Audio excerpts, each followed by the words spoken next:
My name is Margaret.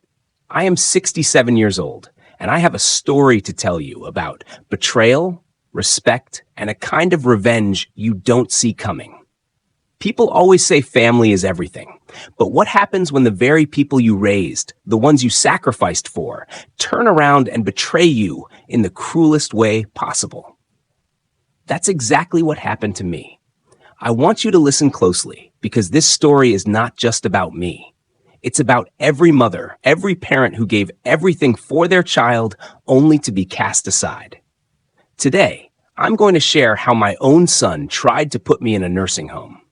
He thought he could erase me from his life, but what he didn't know was that I still had strength left in me, and I was about to teach him a lesson he would never forget. I raised my son, Michael, as a single mother in Texas. His father walked out on us when Michael was only 3 years old. From that moment, it was just me and my boy against the world. I took any job I could find, working mornings at the local diner and nights cleaning office buildings. My hands were always cracked, my back always sore, but every dollar I earned was for him. I didn't care about myself. When Michael needed shoes for school, I bought them, even if it meant wearing the same worn-out flats for years. When Michael wanted to join a school trip, I scraped together the money, even if it meant skipping meals. I was determined to give him a childhood he didn't have to be ashamed of. There was one winter I'll never forget. Our heater broke in the middle of a freezing storm. I couldn't afford to fix it. I gave Michael my only blanket and wrapped myself in an old coat. I told him it was an adventure, that we were camping inside. He laughed and believed me. He slept warm while I shivered all night. That is what mothers do. We protect our children, even at our own expense. Years passed, and Michael grew. He was smart, charming, and ambitious. I cheered for him at every baseball game. I helped him with every school project. I was there when he got his first job and when he met the woman who would later become his wife. I thought all those years of sacrifice built a bond that could never be broken. I believed he would always love me the way I loved him. But I was wrong. The first signs came slowly. After Michael got married, things started to change. His wife, Claire, was polite in the beginning, but there was always a look in her eyes, the kind of look that said, I was not welcome. At family dinners, she made little comments about how small my apartment was or how I should consider living arrangements more suitable for my age. I ignored them, thinking she was just trying to be practical. But her words planted seeds. Michael started visiting less. Phone calls became shorter. Holidays that we once spent together were suddenly filled with excuses. And then came the day I'll never forget. Michael called me to his house. I thought it was for dinner, but instead he sat me down and said, Mom, you can't live on your own anymore. Claire and I think it's best if you move into a nursing home. My heart stopped. A nursing home?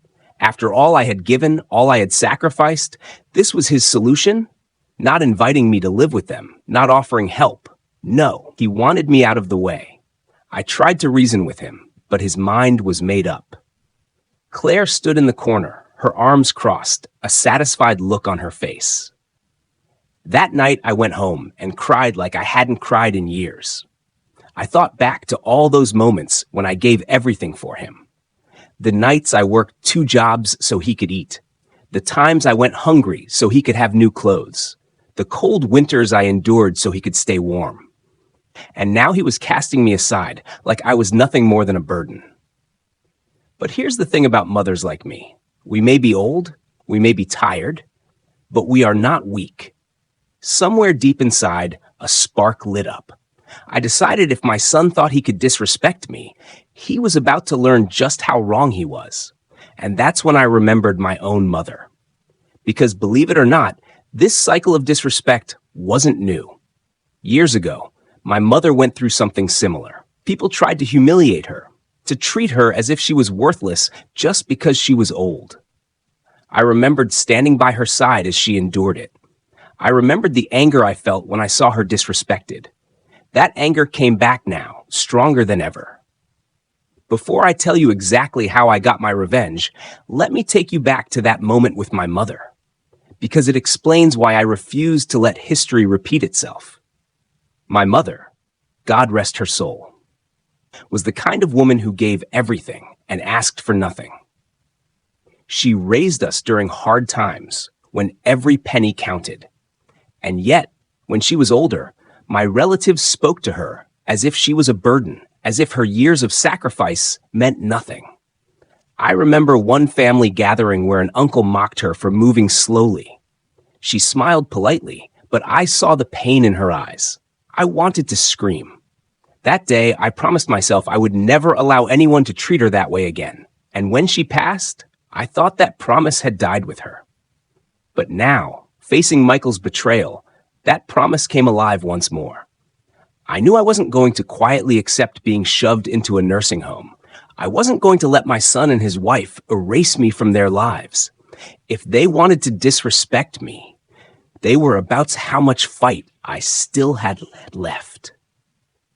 After that painful conversation with Michael, I sat in my apartment for days, staring at the walls, replaying everything in my head.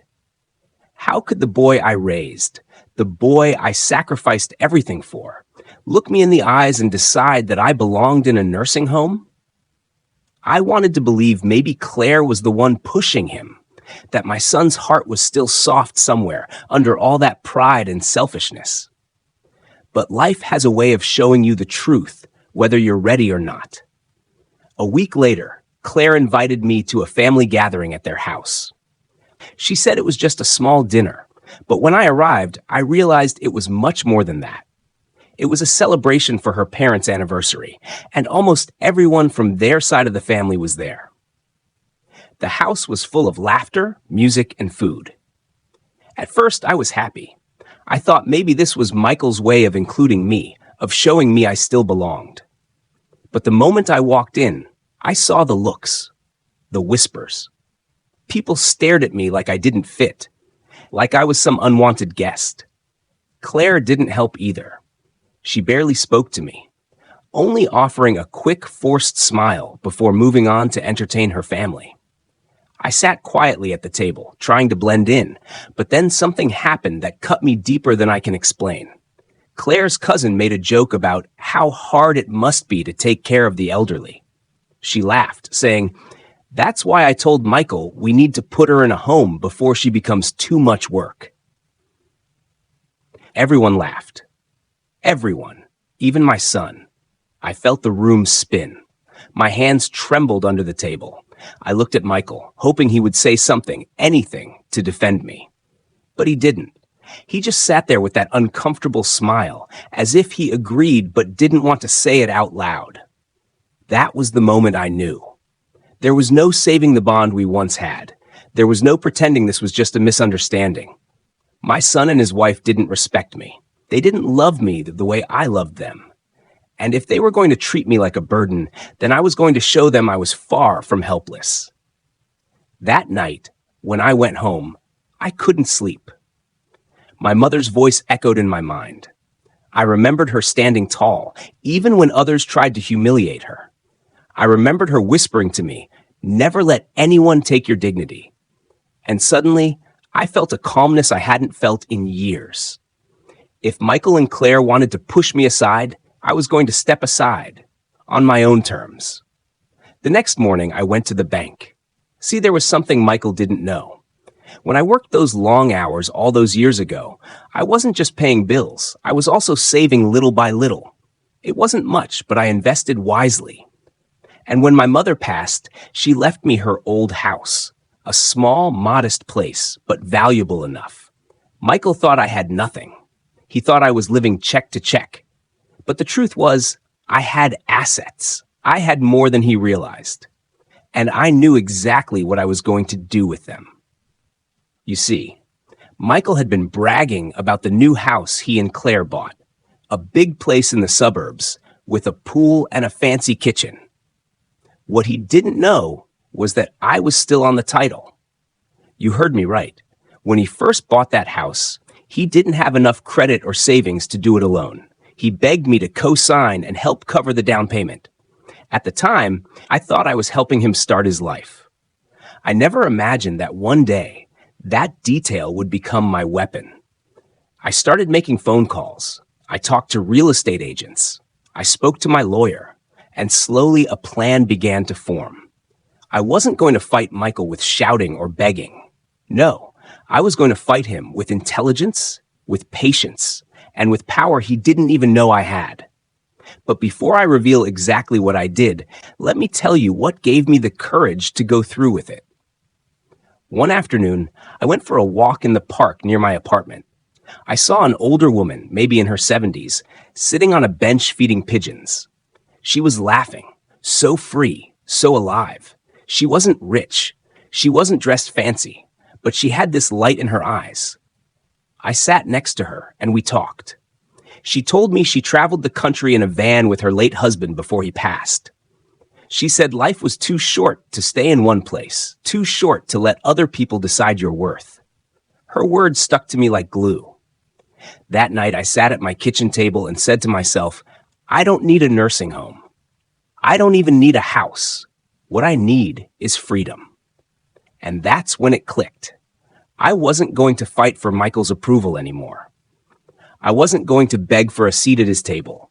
I was going to build my own table, or rather, my own van. I traded my small apartment and liquidated my savings. I even made arrangements with my lawyer to transfer my share of Michael's house. But not in the way he expected. I traded it all for a custom-built camper van. Not just any van, one that had a bed, a small kitchen, and everything I needed to live comfortably on the road. When the paperwork was finalized, I drove that van straight to Michael's fancy suburban home. Claire was outside watering her flowers. She looked at me like I was dirt under her shoe. Michael came out, confused. That's when I handed him the envelope from my lawyer. His eyes widened as he read the papers. He stammered, "Mom, what is this? What did you do?" I looked him straight in the eye and said, "You wanted me in a home. Well, now I have one, on wheels. And as for your house, let's just say it isn't yours anymore the way you think it is." Claire grabbed the papers, her face turning pale. Michael kept flipping through the pages, realizing too late that by trying to push me out of his life, he had lost control of the very roof over his head. I didn't yell. I didn't cry. I just smiled, turned around, and walked back to my van. As I drove away, a strange peace settled over me. For the first time in years, I wasn't weighed down by trying to please Michael or by trying to fit into Claire's perfect little world. I was free. Free to go where I wanted. Free to live how I wanted. Free to take back the dignity they tried to strip away from me. When I drove away in that van, I expected to feel guilt. I expected the old motherly instinct to kick in, the one that whispered, "You can't hurt your child no matter what he's done." But to my surprise, there was no guilt, only relief. For the first time in years, the weight on my chest was gone. The endless worrying about Michael's approval, the constant tiptoeing around Claire's sharp tongue, it was all behind me. The road stretched out ahead like a promise. The first night in the van, I parked near a lake outside of town. The stars shone so brightly above me, and the water shimmered like glass. I made myself a cup of tea on the little stove, sat by the open door of the van, and breathed in freedom. I wasn't trapped in anyone's shadow. I wasn't being treated like a burden. I was just me. But freedom has a way of echoing, and not long after, Michael's echo came crashing in. 2 days after I left, my phone rang. It was him. His voice was frantic. "Mom, what did you do? Claire is furious. We can't even refinance the house now. The lawyer says you're still tied to the property. Why didn't you tell me about this before?" I stayed calm. "Michael," I said, "I told you years ago that house wasn't just yours, but you were too busy listening to everyone else to hear me. You wanted to put me away like I was a problem to be solved. Well, I solved it myself." He groaned into the phone, almost like a child throwing a tantrum. "Mom, you don't understand. You embarrassed me in front of Claire's family. They all think we can't manage our own home now." I almost laughed at the irony. Embarrassed you? Michael, you sat at a table while your wife's family laughed about putting me in a nursing home. You didn't say a word to defend me. If anyone embarrassed you, it was yourself. There was silence on the line. I could almost hear him realizing the truth, but pride is a stubborn thing. Finally, he muttered, "This isn't fair. You're punishing me." "Not punishing," I corrected him. "Teaching." And I hung up. Over the next few weeks, I drove from town to town, exploring places I'd only ever seen in pictures. I went to farmers markets, small diners, little roadside attractions. Every stranger I met treated me with more kindness than my own son had in years. I kept a little journal in the van, writing down every memory. Every sunrise, every kind face, every moment of peace. And in that journal, I also wrote down something else. The lesson I wanted Michael to learn. Because you see, I knew eventually he'd come looking for me. He wasn't just worried about me. He was worried about himself, about what people would think, about the house, about appearances. And when he did come, I was going to be ready. Sure enough, one evening while I was parked by a quiet forest, Michael showed up. He must have tracked my phone. I saw his car pull up in my rearview mirror, and for a moment, my heart squeezed. No matter what, he was still my son. He walked up to the van, his face tired, his eyes softer than I'd seen in years. "Mom," he said quietly, "can we talk?" I stepped out of the van, arms crossed. "Talk, Michael." He sighed. "I know I've been wrong. I shouldn't have let Claire and her family treat you the way they did. I shouldn't have suggested the nursing home. He paused, searching for words. "I thought it would make things easier." I shook my head. "Easier for who? For you? For Claire? Because it certainly wasn't easier for me. You made me feel invisible, Michael. After all the nights I stayed up with you when you were sick, after all the sacrifices I made to make sure you had opportunities I never did, and you wanted to throw me away." He looked down at the dirt, ashamed. I continued, my voice firm but not cruel. "Michael, I'm not telling you this to hurt you. I'm telling you because you need to understand something. Family isn't about convenience. Love isn't about what's easy. Love is about respect. And you didn't give me that." He looked up at me then, tears brimming in his eyes. "I'm sorry, Mom. Truly. I let Claire's words get into my head. I thought providing a roof and money was all that mattered. I forgot about everything else." For the first time, I saw the little boy I once knew, peeking out from behind the man he had become. And though part of me wanted to reach out and hug him, another part of me knew the wound wasn't healed yet. "Michael," I said softly, "I forgive you. But forgiveness doesn't mean forgetting. It doesn't mean going back to how things were. I've started a new life now, a life that makes me happy," he frowned. "So you're really going to live in this van? Travel around? Alone?" I smiled. "Not alone. With freedom, with peace, and maybe with new friends I meet along the way. You see, you wanted to put me in a place where people lose themselves. But I've found myself instead." He stood there quietly, taking it in. Then he whispered, "I don't deserve you, Mom." I touched his shoulder gently. "Maybe not. But you have a chance to be better, to treat people better, especially your own family." The next morning, before he left, I gave him something. Not money, not the house, not even the van. I handed him my journal. "Read this," I said. "Every page. It's the story of the last few weeks, and it's also the story of what you lost and what you can still learn." He looked at it as if it were gold, and for the first time in years, he hugged me. Not a quick, distracted hug, but a real one. A hug that said he finally understood. When he drove away, I felt no bitterness, no anger. Just peace. Because I knew I had done what mothers do best. I had taught my child a lesson. Not with shouting, not with punishment, but with action. With strength, with dignity. And so here I am, still on the road. Some nights I park by the ocean and fall asleep to the sound of waves. Other nights I sit under the stars in the desert, the whole sky glowing above me. I don't know where the road will take me next. But I do know this. No one will ever make me feel like a burden again. And if anyone ever tries to disrespect me or my memory, they'll learn the same lesson Michael did. Because mothers may grow old, but we are never powerless. The weeks passed, and I realized something surprising. The van didn't just give me freedom. It gave me healing. Every mile I drove seemed to wash away years of silent pain I had carried from my own childhood, my marriage, and finally from Michael's betrayal. One morning, while parked near a small coastal town, I woke up to the sound of seagulls crying overhead.